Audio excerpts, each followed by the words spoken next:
আসসালামু আলাইকুম। আশা করি সবাই ভালো আছেন। আগামীকাল শুক্রবার মার্কেট বন্ধ। আমি যে বিষয়ে এখন কথা বলবো সেটা হচ্ছে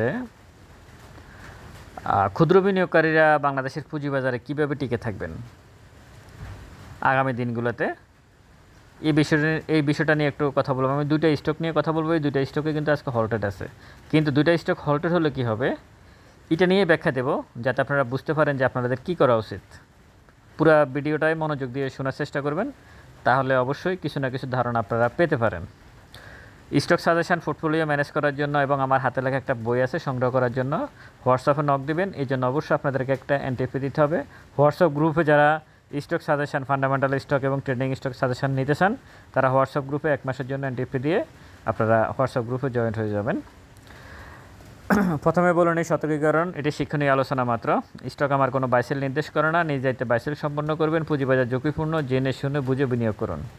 প্রথমে যে স্টকটা দেখতেছেন পিপল লিজিং, আজকে হল্টেড ছিল। আর একটা স্টক নিয়ে আমি কথা বলবো, সেটা হচ্ছে ব্যাংক এশিয়া, এটাও হল্টেড ছিল আজকে।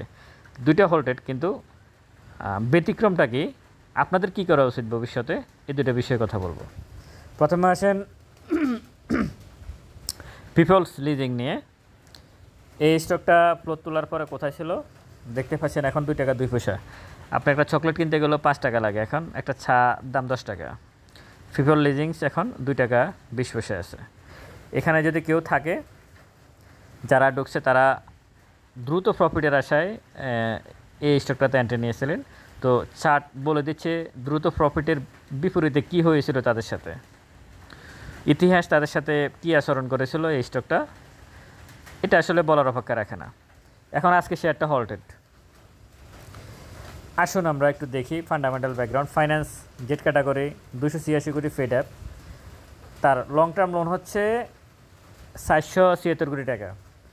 তার রিজার্ভ আছে মানে -4,654 কোটি টাকা রিজার্ভ, সেটা না 4,654 কোটি টাকা।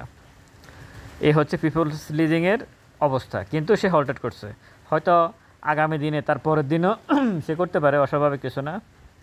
কী সিদ্ধান্ত নেবেন আপনাদের বাড়িতে? আপনার একেবারে, আপনি যদি ছোটোখাটো একটা চাকরিও করেন, একবারে ছোটোখাটো গ্রামের একটা দোকানও দেন, আপনার যে সম্পত্তি আছে পিপল লিজিংসের ফান্ডামেন্টাল ব্যাকগ্রাউন্ড অনুযায়ী তার সেই সম্পত্তি নেই। মানে আপনার যদি একটা টিনের ঘর থাকে, সেটা যতটুকু ভ্যালু আছে, এখানে আমি বলবো সেটাও নাই, বরং নাই তো নাই, ভয়ঙ্কর পরিস্থিতি। তাহলে বুঝতে পারছেন, এখন কথা হচ্ছে যে সিদ্ধান্ত তো আপনার। অনেক কিছু বলতে চাই, বলা যাচ্ছে না, সমস্যা হচ্ছে। এবার আসেন আরও কিছু ফান্ডামেন্টাল ব্যাকগ্রাউন্ড। 31শে ডিসেম্বর, মানে ডিসেম্বর ক্লোজিং স্টক, তার পি হচ্ছে -0.16, বুঝতে পারছেন। কোয়ার্টার 1-এর ইপিএস দিছে 3 টাকা মাইনাস। নেট অপারেটিং এগুলো থাকবে না, স্বাভাবিক। এখানে পড়ানোরাও আছে, ইনস্টিটিউটগুলোও আছে। যাই হোক, যারা যেভাবে আছে এভাবে পড়ে আছে, কিন্তু শেয়ারটা হল্টেড। এখন এই শেয়ারটা যখন এখানে ছিল, এটা তো বেশি দিনের ঘটনা না, 1 বছর আগের ঘটনা। 1 বছর আগের ঘটনা যদি আমরা ফেরত যাই, তার ফান্ডামেন্টাল ব্যাকগ্রাউন্ড 1 বছর আগে কী ছিল, ফাইনাল সে তো ফাইনাল 2024 সালে দিয়েছিল 14 টাকা, তার ইপিএস মাইনাস ছিল, নেট অপারেটিং -2 টাকা। এই গ্রাউন্ডে গিয়ে পিপলস লিজিং এখানে বাই হয়েছে 5 টাকা 2 পয়সা। কেন বাই হয়েছে, কোন যুক্তিতে বাই হয়েছে, কারা বাই করছে, কী জন্য বাই করছে? আপনি তো বাই করছি। কেন বাই করছি? আমরা কি তখন তার অ্যানুয়াল রিপোর্টটা দেখি নাই? অবশ্যই দেখছি। তার ফিটা দেখি নাই? দেখছি তো। তার রিজার্ভ কী আছে সেটা তো দেখছি। এখন এখানে যারা এন্ট্রি নিয়েছিলেন, ওনারা ভাবছিলেন হয়তো এটা এত কমছে, অনেক কমছে, দেখা গেছে 15-20 টাকাও ছিল। আমি তো পুরো গ্রাফসটা নিয়ে আসি নাই, হয়তো 15, আর কত কমবে? এই যে 5 টাকা ছিল, আর কত কমবে? কেন এখন কত কমছে? কেন কমবে না? কারণ তার কী আছে সেটা তো দেখতে হবে আপনাকে। তো এখন এই চয়েসটা আপনারা নেবেন কিনা, এটা আপনার বিষয়। এরপর আমি আসি ব্যাংক এশিয়া, এটা হল্টেড আজকে। তো ব্যাংক এশিয়ার এ হচ্ছে ফ্লোর তোলার পর সে কিন্তু 2বার সুযোগ দিছে আপনাদেরকে বের হয়ে যাওয়া, আমাকে বের হয়ে যাওয়ার জন্য। তারা কিন্তু 2বার সুযোগ দিছে আমাকে বের হয়ে যাওয়ার জন্য, কিন্তু পিপলস লিজিং আমাকে কোনো সুযোগই দেয় নাই, এবং সে দেবে না, এটা আমার জানাই আছে। এরপরে সে বারবারই কিন্তু উপরের দিকে যাচ্ছে। এখন কেন শেয়ারটা উপরের দিকে যাচ্ছে? এই যে এখানে আছে, 15 টাকা থেকে এখন সে পরপর 2-3 দিনে হল্টেড। কেন হল্টেড? এটার একটা ব্যাখ্যা আছে, কারণ আছে। কেন কারণ আছে সেটা হচ্ছে, আমি প্রথমে রিজার্ভ এগুলো না দেখে আমি প্রথমে তার পিইতে চলে যাই। সে এতটুকু বাড়ার পর তার পিই হচ্ছে 3.35। কতটুকু বাড়ার পর? 20% বাড়ার পর। আজকে আপনাদের একটা বিষয় মাথায় রাখতে হবে, শুধু আমরা তো শেয়ারের চেঞ্জ দেখি, শেয়ারের চেঞ্জ হওয়ার সাথে সাথে কিন্তু পিই চেঞ্জ হয়ে যায়, প্রতি মুহূর্তে চেঞ্জ হয়। কিন্তু আমরা তো শুধু উপরে যে শেয়ারটা প্রাইস আপ ডাউনটা দেখি, কিন্তু তার সাথে সাথে কিন্তু এটাও আপ ডাউন হয়, এটা আপনারা খেয়াল রাখবেন। এবং সে Q1 দিয়েছে, এখন Q2 দিবে, হয়তো Q2 তার খুব আরও পজিটিভভাবে আসতে পারে, বা দিয়েছে কিনা আমার এই মুহূর্তে স্মরণে না, আপনারা দেখে নেবেন। আচ্ছা, এই শেয়ারটা এখন প্রাইস কত? আজকে 19 টাকা উঠলো, 17 টাকা 30 পয়সা ছিল। সে সর্বশেষ কি ডিভিডেন্ড দিয়েছে? 10% ক্যাশ, 10% স্টক দিছে। তাহলে তার শেয়ারটা 19 টাকা 20 টাকা, এটা কি থাকাটাকে অপরাধ? তার শেয়ার তো নর্মালি, আমি যদি পিপলস লিজিংয়ের সাথে তুলনা করি, তাহলে তো তার শেয়ার কোথায় থাকা উচিত? আপনারাই কল্পনা করুন। এখানেও ইনস্টিটিউটগুলোর কাছে অনেক শেয়ার আছে, পাবলিকের কাছে অনেক শেয়ার আছে। তার সমস্ত কিছুই পজিটিভ, হল্টেড করছে, ব্যাখ্যা আছে। তারপরে যা দেখেন আপনারা, এখানে তার রিজার্ভ কী আছে? 1898 কোটি টাকা। তার long term loan 1881, fed up হচ্ছে 1282। তার কাছে রিজার্ভ আছে, তার ইপিএস ভালো, সব কিছু ভালো, সে ডিভিডেন্ড দিয়েছে। এখন দুইটা স্টকে তো আপনার হল্টেড করলো আজকে। এখন ক্ষুদ্র বিনিয়োগকারী আমরা কোন দিকে যাব? আচ্ছা, পিপলস লিজিং যদি আমরা অ্যান্টি নেই, আমি অ্যান্টি নেই, এটা আমি অন্ধকারে ঢিল মারার মতো। যে যদি সে, আপনি হয়তো ভাবতেছেন যে 2 টাকা 20 পয়সা আর কোথায় যাবে, এখানে আছে, এখানে 2 টাকা 20 পয়সা আর কোথায় যাবে। এখানেও কিন্তু ভাবা হয়েছিল যে 5 টাকা 2 পয়সা। অনেকগুলো কিন্তু ফিনান্স সেক্টর নিয়ে কিন্তু খুব ভয়াবহ নিউজ আছে। বাংলাদেশ ব্যাংক থেকে বারবারই বলা হচ্ছে যে অনেকগুলা ফিনান্স সেক্টর অনেকগুলো স্টককেই তারা ডেস্ট্রয় করে দেবে, বাদই করে দেবে। তো এরকম নিউজ যখন আসে তখন সেটা দুঃখজনক, কারণ এখানে লক্ষ লক্ষ বিনিয়োগ করে, কোটি কোটি, এটাকে কি বলে, টাকার ইনভেস্ট। তো এখন এই 2 টাকা থেকে যেটা যে 1 টাকা চলে আসবে না, 1 টাকা 50 পয়সা, 1 টাকা 50 পয়সা চলে আসা মানে কিন্তু 30-40% কমে যাওয়া এই 2 টাকা 20 পয়সা থেকে। এটা আসতে পারে, কারণ এর কোনো ব্যাখ্যা নাই। যখন 5 টাকা ছিল তখন ভাবা হয়েছিল আর আসবে না, কিন্তু আসছে। তো এখন আপনি কি এই ধরনের স্টকে যখন আপনি অ্যান্টি নেবেন, এই টাইপের স্টকগুলো গত 1 বছর ধরে যেভাবে বাড়তেছে, এই স্টকগুলোই বাড়ছে, এই টাইপের স্টকগুলো বাড়ছে। এখন ব্যাংক এশিয়াতে যদি আপনি অ্যান্টি নেন, এই ধরনের স্টকগুলো যদি আমি অ্যান্টি নেই, তাহলে কি হবে?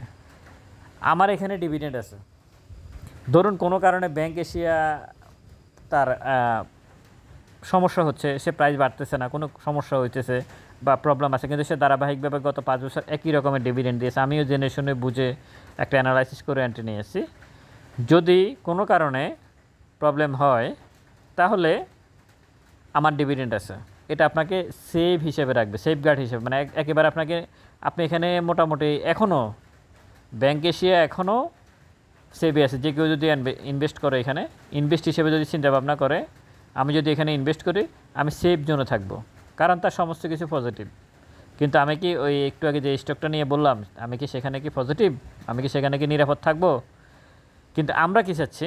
আমরা চাচ্ছি যে আমি এন্ট্রি নেব, ওটা 10% বাড়বে। এবং এই বিষয়টা আমরা যেহেতু কথা বলি মার্কেটে, ভিডিও করি, বা যারা এই মার্কেট নিয়ে একটু পড়াশোনা করে, মানে করার চেষ্টা করি, জানার চেষ্টা করি, বোঝার চেষ্টা করি, অনেকে মনে করতেছে যে উনি বলছে 10% বাড়বে আগামীকাল, উনি বলছে তাহলে বাড়ে নাই কেন, অথবা উনি বলছে বাড়বে না, তা কিন্তু বেড়ে গেল কেন।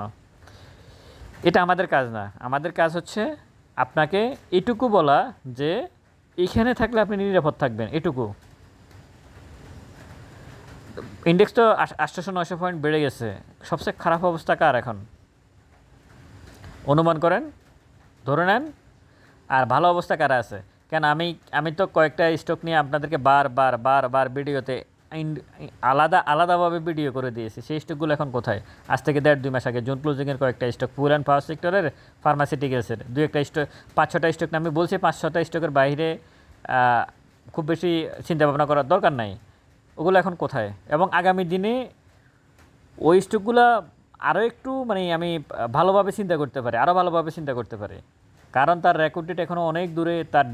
অনেকে ভাবতেছে যে ভাই, আমি তো বললামই যে ইন্ডেক্স বাড়ছে, এই কারণে ওই স্টক না, ইন্ডেক্স না বাড়লেও ওই স্টকগুলো তাদের জায়গায় যাইতো। না বাড়লেও যাবে। এখন আপনি মার্কেটে কী চাচ্ছেন? সর্বপ্রথম আসলে আমি ক্ষুদ্র বিনিয়োগকারী ভাইদের এই দুটো স্টক নিয়ে আমি শুধু আপনাদেরকে এটুকু ধারণা দিছি আপনাদেরকে কী ধরনের স্টকে থাকা উচিত। এর বাহিরে আরও দুইটা বিষয় আপনাদেরকে বলে রাখি, সেটা হচ্ছে একটা স্টক আপনি কীভাবে অ্যাভারেজ করবেন, এটা একটা খুব ইম্পর্ট্যান্ট বিষয়।